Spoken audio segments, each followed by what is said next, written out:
예수님의 이름으로 기도했습니다. 아멘. 오늘은 소아시아 7교회 설교 시리즈의 마지막 말씀입니다. 7번째 교회는 라오디게아 교회입니다.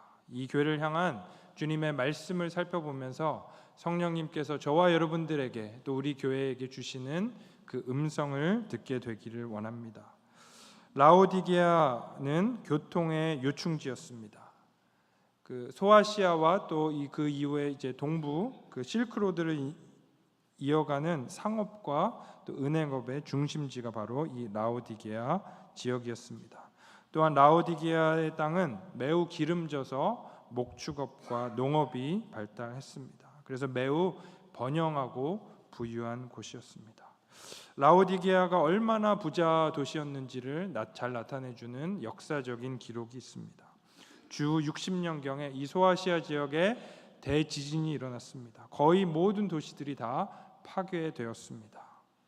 그런데 로마의 역사가 타키투스가 이 일에 대해서 기록을 하였는데, 이 대지진 속에서도 라오디게아 이 도시만은 로마 중앙 정부의 어떠한 도움도 없이 스스로 자력으로 이 도시를 재건하고 회복했다라고 그는 기록했습니다.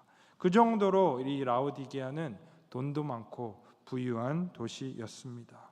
그는 당시 지상에서 가장 부유한 도시가 바로 라오디게아다라고까지 적었습니다. 또한 라오디게아는 의학이 발달한 곳이기도 했었습니다. 그 지역에서 프리지안이라는 돌로 만든 가루를 안약으로 만들어서 눈병을 치료했습니다. 아리스토텔레스도 이 지역에서 나는 이 프리지안 가루를 안약으로 언급하였습니다. 라오디게아는 이런 눈 질환과 또 각종 질환을 고치는 약이 그 당시 유명했고 의료 도시로서 명성을 얻게 되었습니다. 이렇게 부자 도시, 의학과 기술도 아주 발전했던 그 도시. 근데 이 도시에 세워져 있었던 라오디게아 교회는 주님께 어떠한 칭찬도 받지 못했습니다. 너무나 안타깝게도 지난주에 우리가 살펴보았던 빌라델비아 교회와는 전혀 반대로의 모습으로 예수님께 핀잔과 질책만을 받았던 교회가 되었습니다. 왜 그랬을까요? 우리가 15절과 16절의 말씀 다시 한번 읽겠습니다. 시작. 내가 내 행위를 아노니 내가 차지도 아니하고 뜨겁지도 아니하도다. 내가 차든지 뜨겁든지 하기를 원하노라. 내가 이같이 미지근하여 뜨겁지도 아니하고 차지도 아니하니 내 입에서 너를 토하여 버리리라. 라오디게아 교회는 미지근한 교회였다라고 우리 주님이 말씀하십니다. 내가 너의 행위를 다 아는데, 내가 너의 중심을 알고 내가 너의 교회의 모든 그 동기와 그 중심을 다 아는데 너희는 미지근한 교회다. 미지근해서 도무지 역겨워서 내가 너희를 토해내 버릴 수밖에 없다라고 주님이 말씀하십니다. 너무나 충격적인 말씀이 아닐 수 없습니다. 라오디게아 교회는 7개의 교회들 모습 중에서 가장 심각했던 최악의 교회의 모습을 가지고 있었습니다. 도대체 그렇다면 미지근한 신앙의 모습이 어떠한 모습이길래 우리 주님은 이 교회를 토해버릴 정도로 그렇게 역겹다라고 말씀을 하셨을까요? 그 당시 라오디게아 이 도시의 환경을 우리가 더 잘 이해하면 이 말씀을 더 잘 이해할 수 있을 것입니다. 말씀드린 대로 이 라오디게아는 굉장히 부유하고 발전된 도시였습니다. 그런데 이 도시의 가장 취약점, 결정적인 문제점이 있었는데 그것은 물 공급이 원활하지 않았다라는 것입니다. 그래서 그 지역에 수원이 없어서 다른 외부의 지역에서 물을 끓여들여서 도시에서 사용해야 했습니다. 먼저는 라오디게아에 10km에 떨어져 있는 북서쪽에서 히에라볼리라는 곳에서 온천수를 끓여다가 이 라오디게아 도시에서는 사용했습니다. 이 온천수는 각종 질환을 치유하는 데 사용되기도 했습니다.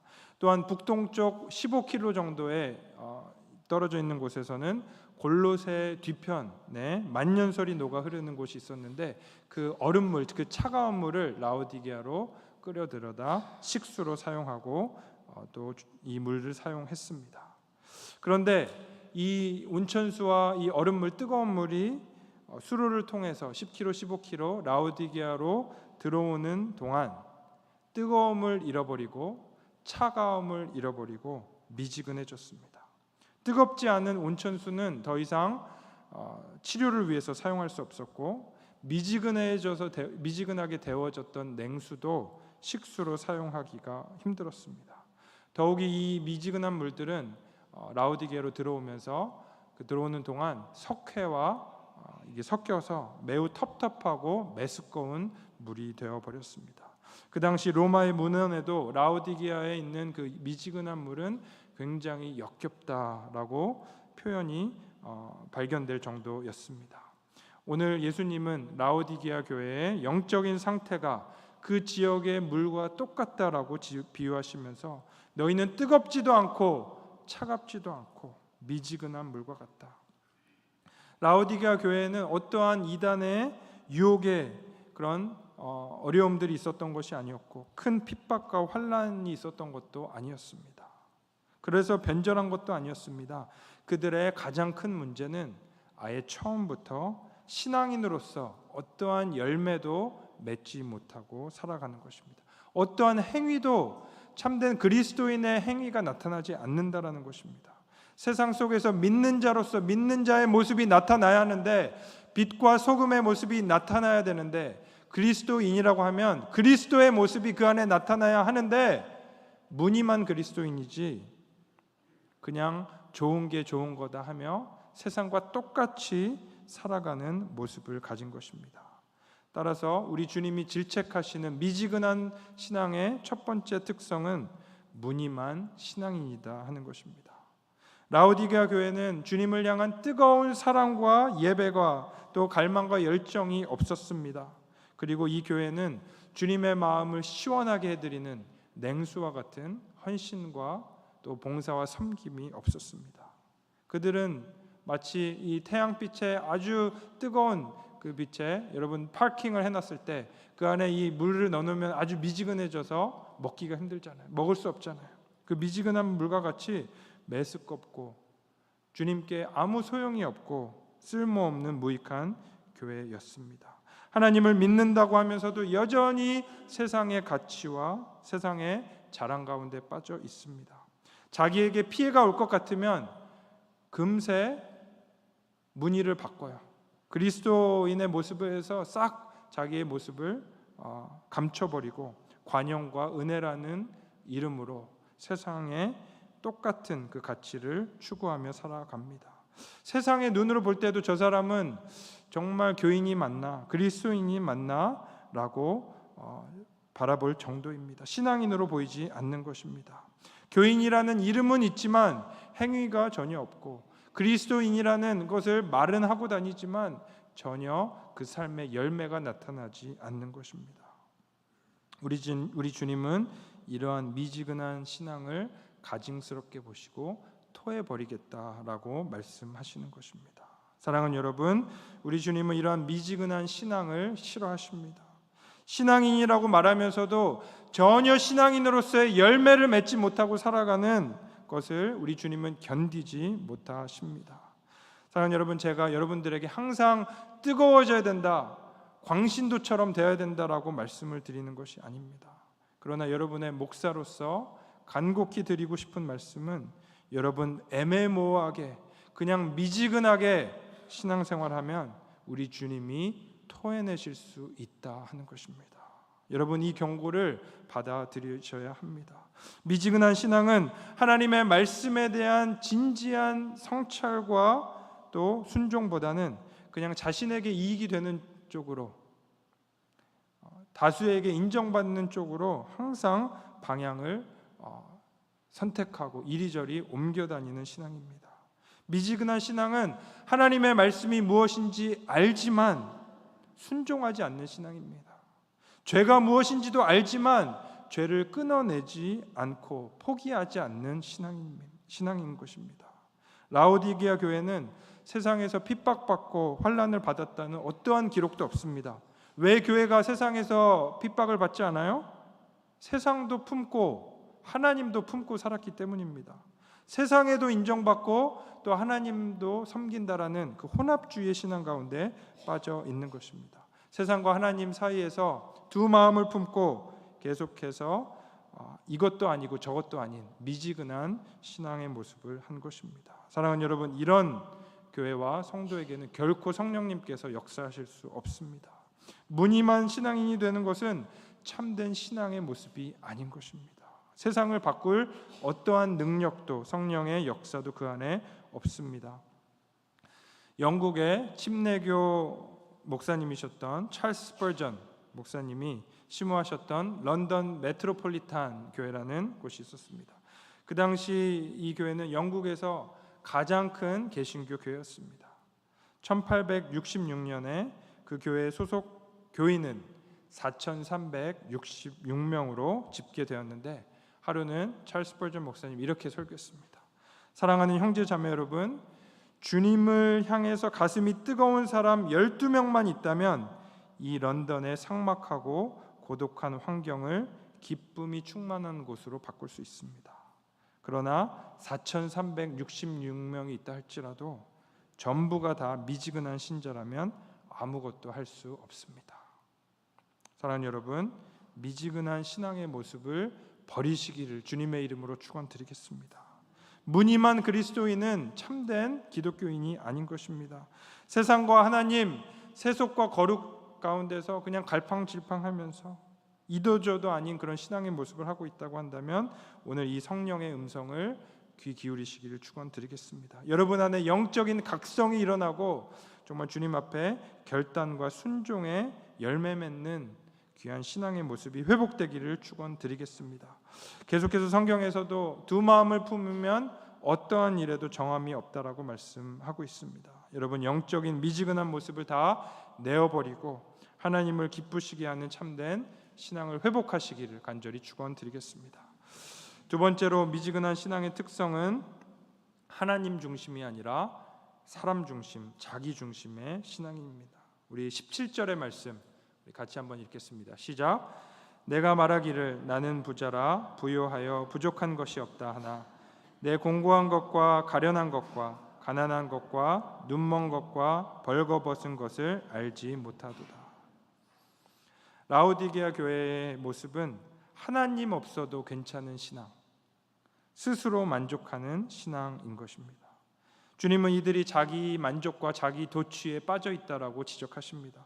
그들은 스스로에 대해서 만족했습니다. 이 정도면 괜찮지, 이 정도면 괜찮은 교양 있는 신앙인 아닌가, 어느 정도의 신앙인의 구색을 갖추지 않았는가, 그들은 그렇게 생각했습니다. 하나님이 중심된 신앙생활을 해야 되는데 내가 중심이 된 신앙생활을 했습니다. 나는 부자다, 나는 부유하다, 나는 부족한 것이 없다라고 그들은 늘 나 중심으로 살아갑니다. 나만 만족하고 나만 즐거우면 괜찮기 때문에 하나님에 대한 그런 뜨거운 신앙, 또 뜨거운 열정이 없는 것입니다. 하나님 중심이기보다 내가 부유하고 문제가 없으면 되기 때문에 거짓과 혼합주의에 대해서 차갑게 거절하지도 않는 것입니다. 그래서 교회는 나오지만 세상과 별 다를 바가 없고 자신에게 이익이 되는 중도와 균형의 길을 늘 선택합니다. 결국 이 미지근한 신앙인들은 혼합주의에 빠져서 그냥 주님 없이도 나만 괜찮으면 충분하다라고 고백하는 신앙의 모습을 가진 것입니다. 사랑하는 여러분, 신앙에서 가장 위험한 신앙의 모습이 무엇인지 아십니까? 하나님 없어도 괜찮다, 내 힘으로 내가 부족함을 다 만족시키고 채우고 살아갈 수 있다라는 그런 신앙의 모습인 것입니다.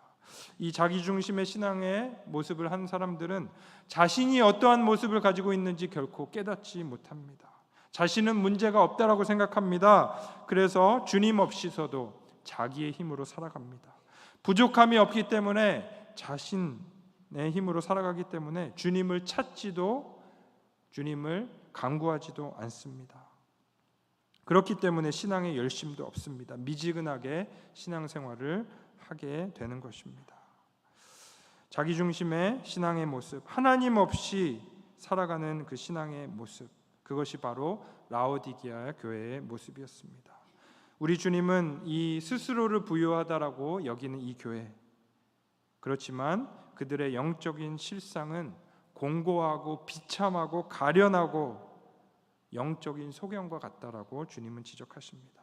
그들은 의학 기술도 발전시켜서 각종 질환과 안약을 만들어내서 사람의 눈도 고쳐줄 수 있는 기술을 가질 수 있다라고 생각했지만 실제로 그들이 영적인 눈에 질병 가운데 빠져서 처참한 소경과 같이 볼 수도 없고 벌거벗은 존재가 되었다라고 우리 주님은 말씀하고 계시는 것입니다. 우리 18절의 말씀 같이 읽겠습니다. 시작. 내가 너를 권하노니 내게서 불로 연단한 금을 사서 부유하게 하고 흰 옷을 사서 입어 벌거벗은 수치를 보이지 않게 하고. 주님은 라오디게아 교회에게 그들의 문제의 처방전을 내리십니다. 내가 너의 실상을 보여주겠다. 너의 영적인 눈이 띄어져야 된다. 지금까지 너희가 해온 신앙의 모습은 참된 신앙의 모습이 아니다라고 말씀하십니다. 너희는 부유하다라고 생각하지만 너희는 헐벗었고 가련하고 아무 것이 없는 존재다. 나에게 너희의 영적인 그 실상, 그 수치를 가려줄 거룩한 옷이 있다. 내가 주는 그 의로운 옷을 입어야 한다. 나에게 너의 잘못을 고쳐줄 안약이 있다. 나에게 나와서 그 처방전을 받고 그 약을 발라 너의 영적인 눈을 뜨게 하라라고 우리 주님이 말씀하고 계시는 것입니다. 사랑하는 여러분, 저와 여러분들의 삶은 어떻습니까? 여러분의 신앙은 어떻습니까? 하나님 없어도 괜찮다. 하나님 없어도 이 정도면 괜찮지.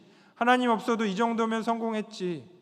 이 정도면 자식들도 잘 컸고, 이 정도면 충분하지 않나. 그럭저럭 지나면서 여러분 그렇게 신앙생활 하고 계시지 않습니까? 하나님이 있어서 나에게 도움을 주시면 좋지만 굳이 꼭 도움을 주시지 않는다 할지라도 그냥 하나님이 꼭 없어도 괜찮다 하며 여러분들 그렇게 미지근한 신앙 가운데 빠져 계시고 있지는 않습니까? 그렇기 때문에 너무 열심히 할 필요도 없다, 그냥 중간만 가자라고 여러분들 이야기하고 있지는 않습니까? 사랑하는 여러분, 이것은 올바른 신앙의 모습이 아닙니다.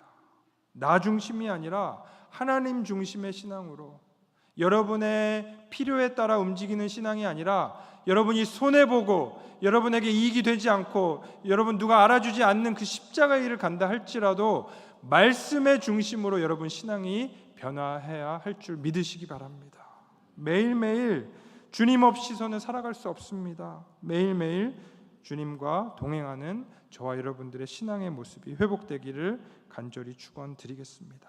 라오디게아 교회의 모습을 보면서 저는 하나님과 세상 속에서 계속 저울질하면서 자기의 이익을 추구하며 살아가는 교인, 하나님 없이서도 충분하다, 만족한다라고 고백하는 그런 성도들, 또 돌이키거나 회개하지 않는 이 교회의 모습을 보면서 제가 예수님이라고 한다면 이들을 결코 용서하지 않아야 되겠다, 정말 아주 혼쭐을 내어줘야 되겠다라는 그런 생각을 해보게 됐습니다. 그런데 우리 주님은 이런 라오디게아 교회를 향해서 뭐라고 말씀하십니까? 이들을 사랑한다라고 말씀하십니다. 여러분, 이렇게 문제투성이인 교회, 차지도 않고 뜨겁지도 않고 미지근한 교회, 이 교회를 하나님께서는 여전히 사랑하신다라고 말씀을 하십니다. 우리 19절의 말씀 읽겠습니다. 시작. 물은 내가 사랑하는 자를 책망하여 징계하노니 그러므로 내가 열심을 내라 회개하라. 여러분, 이것이 하나님 아버지의 사랑입니다. 우리 주님은 라오디게아 교회를 사랑하셨습니다. 끝까지 주님을 배신하고 세상 속에서 갈팡질팡하며 미지근하게 살고 있는 이들을 끝까지 사랑하셨습니다. 그리고 그들이 다시 주님께 회개하고 돌이키기를 원하십니다. 자신의 굳은 마음, 내가 주인이고 나만 만족하면 된다라는 그런 교만한 착각을 내려버리고 주님께 겸손히 나오게 원하시는 것입니다.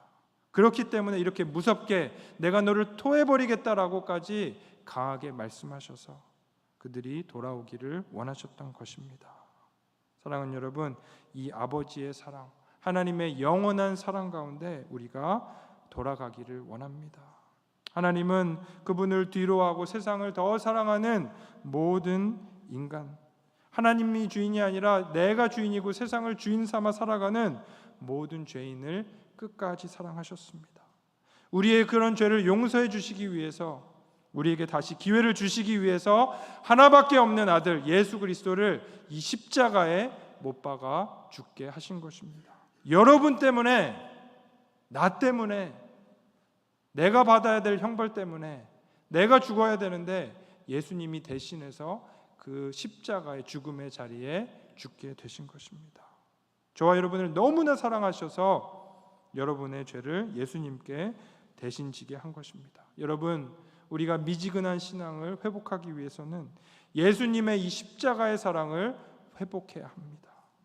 나 때문에, 끊임없이 하나님을 등지고 있는 나 때문에 예수님이 이 땅 가운데 오셔서 십자가에 못 박혀 돌아가셨다라는 그 십자가의 사랑을 맞닥뜨릴 때 여러분, 어떻게 우리가 미지근하게 신앙생활을 할 수 있겠냐 말입니다.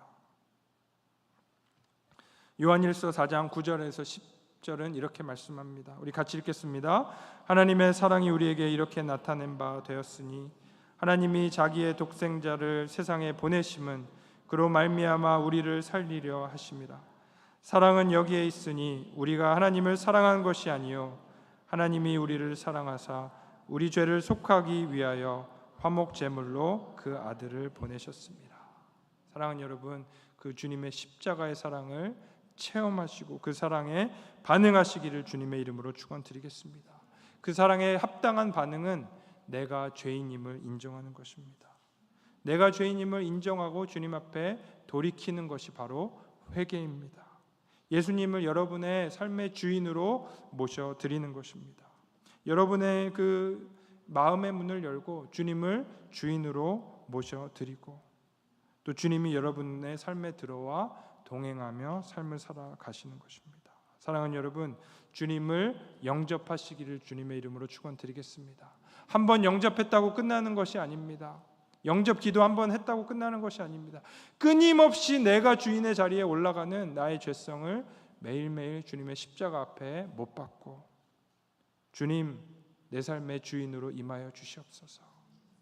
나의 가정의 주인으로 임하여 주시옵소서. 나의 교회의 주인으로 임하여 주시옵소서. 여러분의 삶의 문을 열어주시고 또 주님 앞에 그렇게 온전히 맡길 때 주님께서 들어와 여러분의 인생을 변화시켜 주실 것입니다.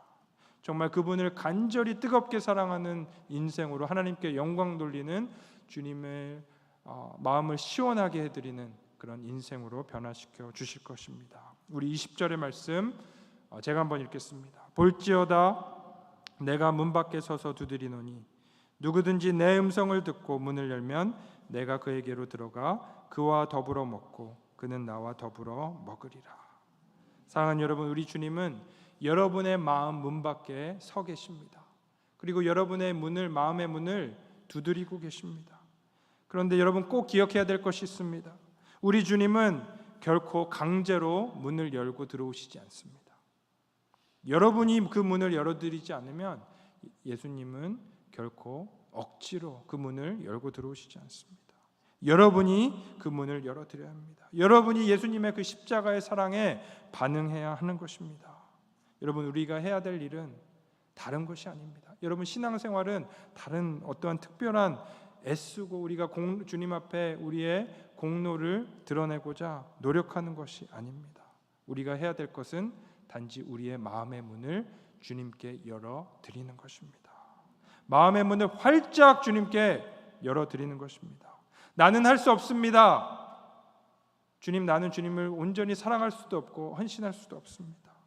그러나 여러분이 여러분의 마음을 활짝 열어드리고 주님을 그 주인의 자리로 모셔드릴 때 주님께서 여러분의 삶 속에 들어와 함께 먹고 마시고 여러분이 주님과 연합하게 되고 주님이 여러분의 인생의 주인으로 이끌어 가실 것입니다. 우리는 두려워하지 않아도 됩니다.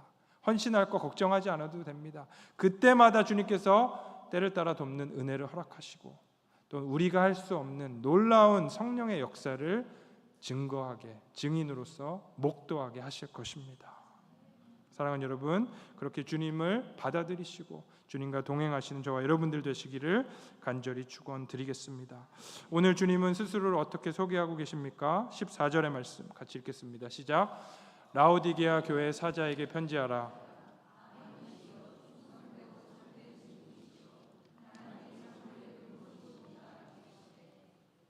아멘이라는 말은 참이다, 진실이다라는 말입니다. 오직 우리 주님만 길이고 진리이시고 생명이십니다. 그리고 우리 주님만 참된 증인이시고 하나님 창조의 근본이시다라고 예수님은 스스로를 소개하십니다. 왜 이렇게 소개하셨냐?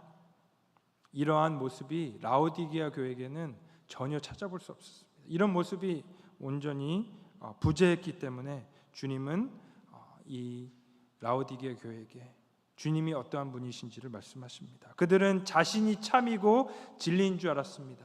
내가 부요하고 나에게 진리가 있고 나는 나의 중심적으로 살면 그 모든 것이 다 된다라고 착각하며 살았습니다. 창조의 근본이신 하나님을 예배하기보다는 내가 부요하다, 내가 만족한다 착각하며 겉으로는 부유한 삶을 살았습니다.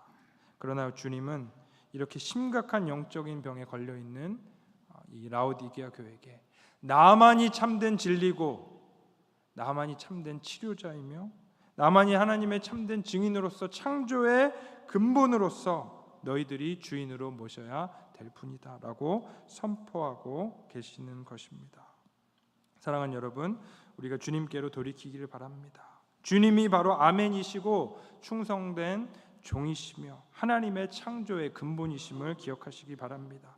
우리가 알고 있는 우리의 얄팍한 지식과 지혜로 세상을 살아가는 것이 아니라 하나님의 지혜로 주님께서 주시는 그 말씀으로 주님의 그 사랑으로 매일매일 살아갈 수 있도록 나에게 문을 열라라고 우리 주님께서 초대하시는 것입니다. 이기는 자에게는 어떠한 약속을 주십니까? 21절의 말씀 같이 읽겠습니다. 시작. 이기는 그에게는 내가 내 보좌에 함께 앉게 하여 주기를 내가 이기고 아버지 보좌에 함께 앉은 것과 같이 하리라. 우리 주님은 이미 승리하셔서 하나님 보좌 옆에 앉아 계십니다. 그리고 이기는 자들에게는 동일하게 예수님 옆에, 예수님의 자리 옆에 앉게 하시겠다라는 약속을 주십니다.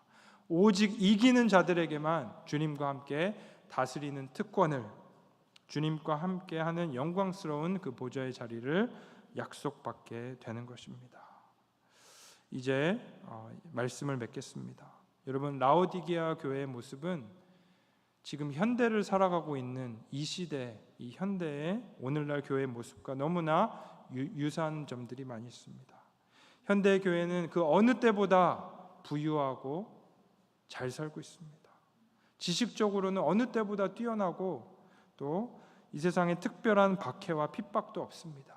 그냥 세상에서 또 하나님 믿는 기독교인으로서 그저 그렇게 세상에서도 인정받고 세상의 인정도 쫓아가고 하나님도 포기하지 않는 그런 뜨뜻미지근한 그런 영적인 모습을 가지고 살아가고 있습니다.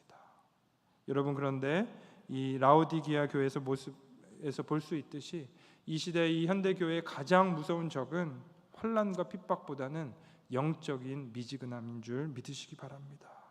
하나님 없이 간절함 없이 무늬만 그리스도인으로서 살아가는 우리의 모습이 있다라는 것입니다. 우리 주님은 그러한 신앙에서 돌이키기를 원하십니다. 때론 정말 주님을 뜨겁게 사랑하며 뜨겁게 찬양하고 또 뜨겁게 서로를 사랑하는 뜨거움을 회복하기를 원하십니다. 그리고 차가운 얼음 냉수처럼 주님의 마음을 시원하게 해드리는 헌신과 봉사, 충성을 통해서 주님을 기쁘시게 하는 교회가 되기를 원하시는 것입니다. 이제 요한계시록 7교회의 설교 시리즈를 마치면서 우리가 귀 있는 자들은 계속해서 성령께서 주시는 그 말씀에 귀 기울이라라고 주님께서는 말씀하십니다. 여러분, 저와 여러분들, 하나님께서는 저와 여러분들을 너무나 사랑하십니다. 저와 여러분들이 참된 교인으로 참된 하나님의 백성으로서 거듭나기를 원하십니다. 사랑하는 여러분, 성령의 이 음성에 귀 기울이시기를 축원드리겠습니다. 그리하여 우리 교회가 하나님이 기뻐하시는 교회, 하나님 사랑과 이웃 사랑으로 소문난 교회, 이 마지막을 향해 가는 이 시대 가운데 주님의 증인으로서 사명을 온전히 감당하는 교회로 거듭나기를 간절히 축원드리겠습니다. 우리 시간 같이 함께